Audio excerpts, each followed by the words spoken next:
let's talk about a wave and how it propagates. If we had a direction x and we had a sinusoidal wave, it would propagate something like this as a function of time. We could describe this wave, which we're going to call y, as a function of x and t as amplitude times the cosine of omega t minus beta x plus phi. And that would be our wave. In this case, y would be the amplitude of that wave as a function of distance and time. A would be the amplitude, the maximum value that could be reached. So this is the amplitude, and it's also the max of that wave.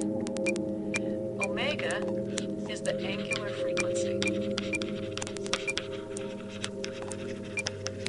Omega is 2 pi times the frequency given in hertz, and that's also equal to 2 pi divided by the period. The period of the wave, if we drew it in time, here's a time picture of this wave. So right now what I'm going to do is choose one point. Let's choose that point right there. We're just going to draw that wave as a function of time. It has its amplitude, and this right here is the period of that wave. And that period would be given in seconds or some other measurement of time. So omega is given in radians per second. The frequency is given in hertz, which is just 1 per second. So omega is radians per second, f is hertz or inverse seconds, and t, the period, is given in seconds. Beta is our propagation constant.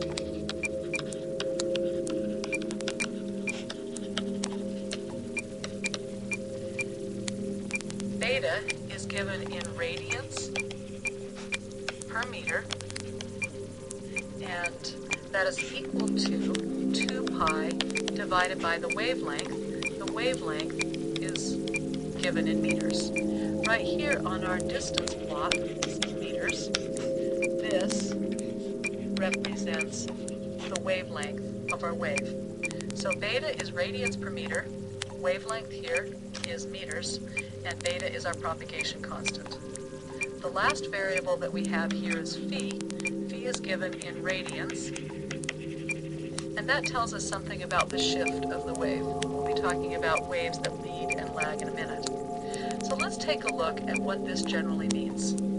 Right here we have a wave that's propagating as a function of time and as a function of distance.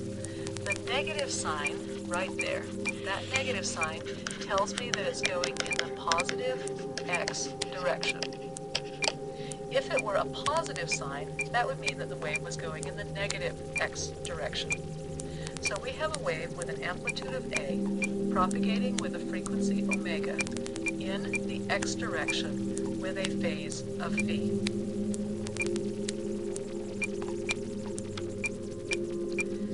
Now here's a picture of this wave, both as a function of distance and as a function of time. Right here, is this a cosine wave or a sine wave? This is our cosine wave. It's starting right there at its maximum amplitude, and it's moving in space. What that means is that at some instant of time, this value is 0, this value is maximum, this value is 0. Right here, we can see that the wave repeats every wavelength. So here's the repeat point. This point is the same as this point A. So the wave repeats every wavelength. A wavelength is 2 pi radians, or 360 degrees.